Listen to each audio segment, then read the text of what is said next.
dificuldade de atenção. É comum dizer que eles vivem no mundo da lua, isto é, parecem estar sempre pensando em outra coisa, ou em um monte de outras coisas.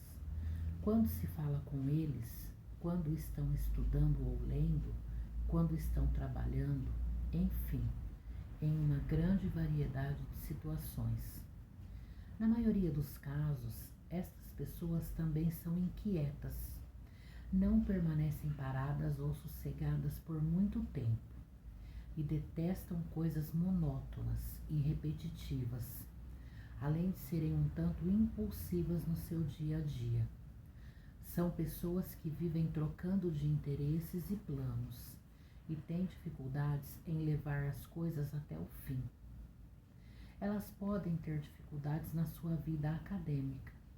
Em geral, as queixas começam na escola, mas isso está longe de ser obrigatório, bem como na sua vida profissional, social e familiar. Apesar de este problema ser muito frequente e causar vários problemas na vida do indivíduo, pode ficar muito tempo, ou até mesmo a vida inteira, sem ser diagnosticado e tratado de modo correto. Este problema se chama transtorno do déficit de atenção com hiperatividade, impulsividade, abreviado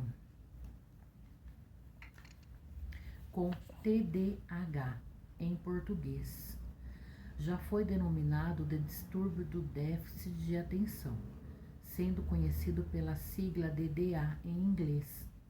Neste livro serão abordados as causas, os sintomas e a repercussão do TDAH na vida das pessoas, e será fornecida uma visão geral acerca dos tratamentos disponíveis. O TDAH é um problema classificado como neuropsiquiátrico, que deve ser diagnosticado por um médico ou um psicólogo. Embora o tratamento deve ser sempre coordenado por um médico. Em geral, existe uma equipe integrada de diferentes profissionais que cuida do paciente, médicos, psicólogos e pedagogos. Principalmente, fonoaudiólogos também podem ser necessários em alguns casos. Do mesmo modo que em incontáveis outros problemas médicos, não existe uma causa solidamente definida. Isso não significa, entretanto, que não possamos afirmar um grande número de coisas acerca do transtorno e do seu tratamento. Ocorre o mesmo, por exemplo, com a hipertensão arterial, a pressão alta, enfermidade extremamente comum, acometendo mais de 10% da população em geral, cuja causa específica é ignorada. Essa história de TDAH para cá, TDAH para lá, não é mais uma invenção para vender remédios, ganhar dinheiro com tratamento? Tô ouvindo. Para responder a essa pergunta instigante e não me acusarem de estar puxando a sardinha para o meu lado, o melhor mesmo é reproduzir o que a Associação Médica Americana, uma das mais rigorosas e influentes do mundo, disse a esse respeito, quando se levantou a mesma questão por aquelas bandas de lá. O TDAH é um dos transtornos mais bem estudados na medicina, e os dados gerais sobre sua validade são muito mais convincentes que a maioria dos transtornos mentais, até mesmo que muitas condições médicas. Tudo bem, mas e daí? O TDAH causa muitos problemas à grande maioria de seus portadores.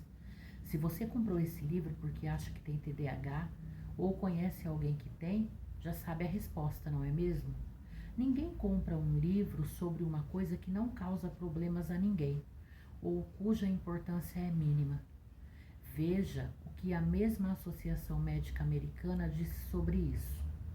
O TDAH se associa à comorbidade potencial, aparecimento de outros problemas associados e comprometimento funcional significativos, Prejudica a pessoa nas esferas social, profissional, além de problemas emocionais em etapas subsequentes da vida. Este livro aborda os sintomas do TDAH e fornece algumas orientações para quem tem ou lida com o transtorno, seja com o marido, uma filha ou um aluno. Frequentemente, não se faz distinção entre aspectos infantis e adultos. O TDAH é um problema para toda a vida, crônico na maioria dos casos, causando dificuldades tanto para o garoto que vai à escola, quanto para o adulto que é casado, tem filhos e trabalha. Também acredito que se compreende melhor o TDAH do adulto quando se conhecem os sintomas que ele apresentou desde pequeno, ao longo da vida. Muitos desses sintomas do adulto são consequência de uma vida toda com TDAH. Outros são os próprios sintomas de crianças e adolescentes, com uma nova roupagem. Ainda são relativos ao aparecimento de problemas emocionais, que por razões ainda são muito claras, acontecem com maior frequência nos portadores de TDAH. Mesmo assim, o livro apresenta uma parte dedicada apenas aos problemas da vida adulta. Em geral, os sintomas são basicamente os mesmos, expressando-se de forma parecida nas diferentes etapas da vida. O aluno que não presta atenção ao que a professora diz, e o marido que parece não escutar que a mulher está contando. A aluna que não para sentada um minuto sequer, e a profissional que vive arranjando coisas para fazer e se movimentar o tempo todo. O garoto que responde a pergunta sem ler até o final, porque é impulsivo. E o marido que decide as coisas sem consultar a esposa. Foi justamente por se acreditar que se tratava de um problema exclusivamente infantil que muitos adultos hoje não receberam o diagnóstico nem o tratamento adequado. Por que um livro de perguntas e respostas? O livro foi escrito assim porque provavelmente muitos dos leitores são portadores de TDAH. E como estamos carecas de saber, eles não leem por muito tempo e não gostam de textos longos. A hora que você quiser que eu paro, tá? Os sintomas. Todo portador de TDAH é igual? Não. Da mesma forma como não existem dois diabéticos iguais. Cada caso é um caso. Mesmo que o nível de açúcar no sangue seja exatamente o mesmo em dois diabéticos, muitas diferenças podem existir. Um pode ser gordo e o outro não. Um deles pode contar com a ajuda da família em casa e o outro não. Um pode não consegue resistir a chocolates. Pessoas que são portadoras de TDAH têm muitas coisas em comum, mas não são necessariamente iguais no seu comportamento. De todos os sintomas que constituem o TDAH, 18 no total, alguns portadores apresentam os sintomas A, B e C, enquanto outros os sintomas B, C e D.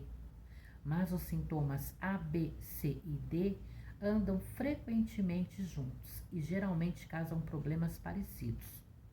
Os portadores de TDAH têm realmente problemas parecidos, seja durante a infância e a adolescência ou na vida adulta. É claro que o TDAH não dá em poste, como eu costumo dizer aos pacientes, dá em gente. Isso significa que os portadores serão indivíduos com um determinado histórico pessoal, personalidades diferentes, estilos de vidas particulares, outros problemas associados com contexto familiar. Os sintomas podem ser sempre os mesmos, mas a sua expressão vai depender de quem os manifesta. O TDAH se caracteriza por uma combinação de sintomas: desatenção, hiperatividade e impulsividade. Existem 3 tipos de TDAH de forma predominante: hiperativa e impulsiva. forma predominantemente desatenta e forma combinada. Repare que o termo predominantemente indica que existem também sintomas de desatenção na forma hiperativa e sintomas de hiperatividade na forma desatenta, porém não são as mais importantes.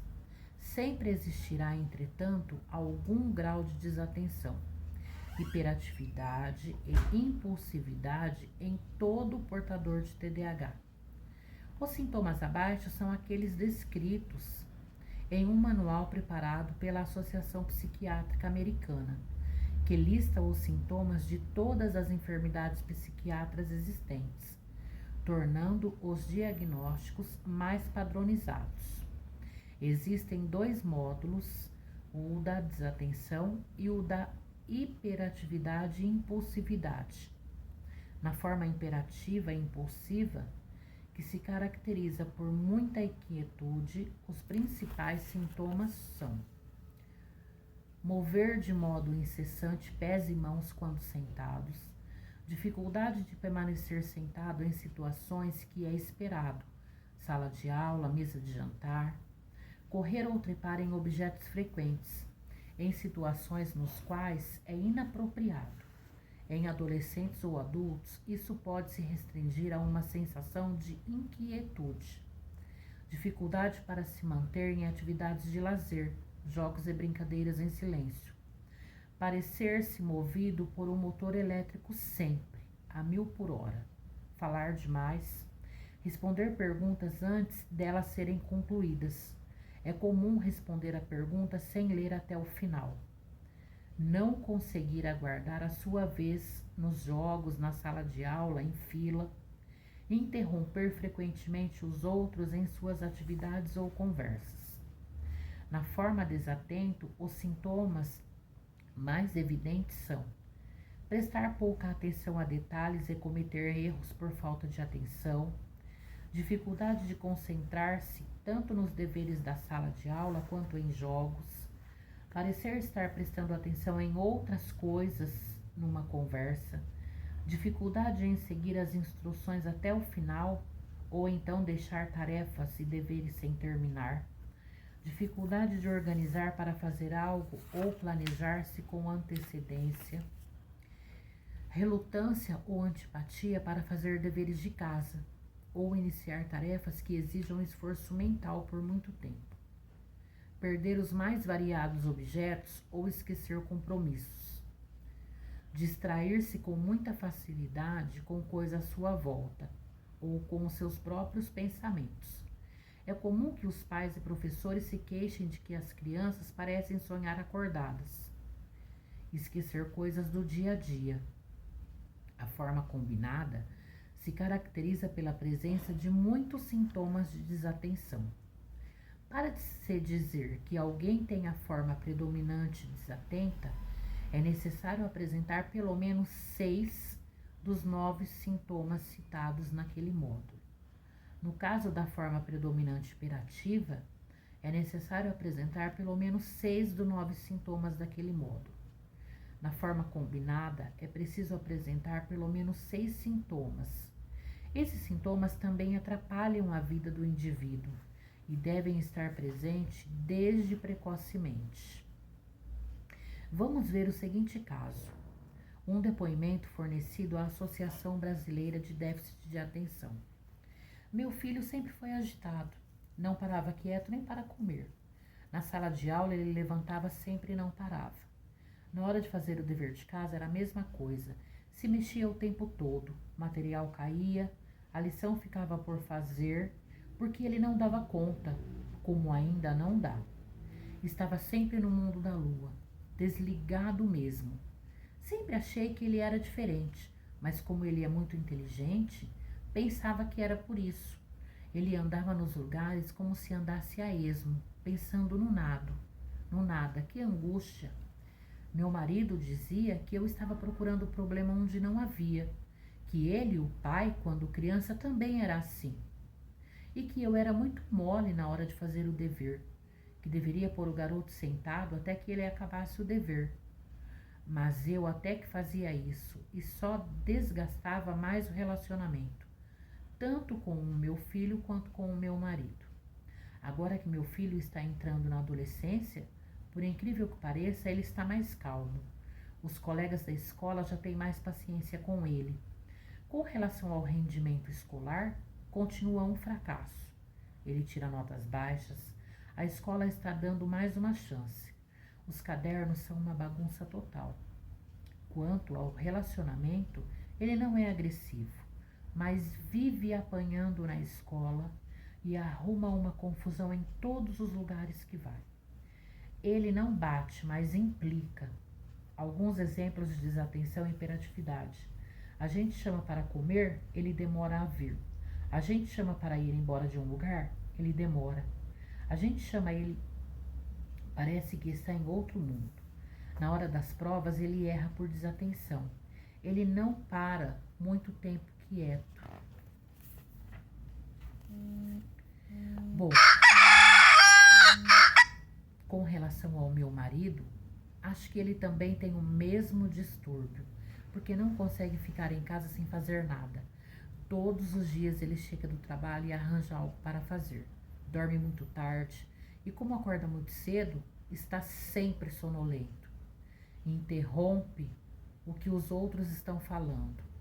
Não completa o que está falando, é confuso no falar. Ou seja, é do tipo que enrola meu filho. Também dá uma volta imensa para falar. Não entende prontamente o que os outros estão falando, mesmo as coisas mais simples. Esquece facilmente das coisas do dia a dia. Quando a gente chama, está no mundo da lua. A partir de que idade os pais podem perceber os sintomas do TDAH? Os sintomas do TDAH podem manifestar-se desde uma idade muito precoce. Frequentemente, no relato dos pais e de demais pessoas, há referência à inquietude desde o berço, sono agitado, choro fácil e intensa movimentação. Na fase pré-escolar, essas crianças são comumente consideradas pelos professores como tendo uma energia muito maior do que as outras crianças da mesma idade. Na sala de aula, frequentemente parecem movidas por um motor. Não esperam sua vez nas brincadeiras e interrompem os outros quase o tempo todo. Vivem a 1000 por hora e podem receber apelidos como bicho carpinteiro. Um paciente, conversando comigo acerca do seu próprio diagnóstico de TDAH, disse: "Meu apelido quando pequeno era The Flash. Preciso dizer mais alguma coisa?" Em atividades mais livres, como festa de aniversário, brincadeiras em parques ou praça, crianças com TDAH falam muito, mexem-se sem parar, exploram o ambiente de maneira pouco comum para a sua idade, subindo em mesa, lixeira, grades, além de serem muito impulsivas. Em geral, não avaliam as consequências de nada e frequentemente se machucam. Em casa, vivem correndo e são estabanadas. À medida que prosseguem os anos, a agitação motora pode diminuir, porém a maioria dessas crianças se mostra inquieta, mexendo pés e mãos incessantemente. Esses sintomas são observados na forma hiperativa e impulsiva e na forma combinada, que parece ser mais comum em meninos e podem ser bem menos evidentes na forma desatenta, que parece ser mais comum em meninas. As crianças com TDAH parecem sonhar acordadas. Os professores podem perceber isso antes dos pais e muitas vezes são mais lentas na cópia e na execução de deveres, porque voam o tempo todo. Elas cometem muitos erros por desatenção, erram por bobagens. Nas contas de matemática, sinais, vírgulas, erram acentuação ou pontuação, entre outras coisas, e vivem apagando ou rasurando o que escrevem. Os portadores de TDAH em geral não prestam atenção a detalhes, o que pode atrapalhar bastante seu desempenho nas provas. Um exemplo comum é não ler o enunciado das perguntas de modo adequado, sem perceber o que realmente o professor está pedindo, respondendo outra coisa diferente. Se a prova for de múltipla escolha e as opções forem muito parecidas, diferindo apenas numa do outro detalhe, a desatenção irá prejudicar ainda mais. Também a impulsividade pode atrapalhar nas provas, quando o aluno não lê até o final e já parte para responder a pergunta.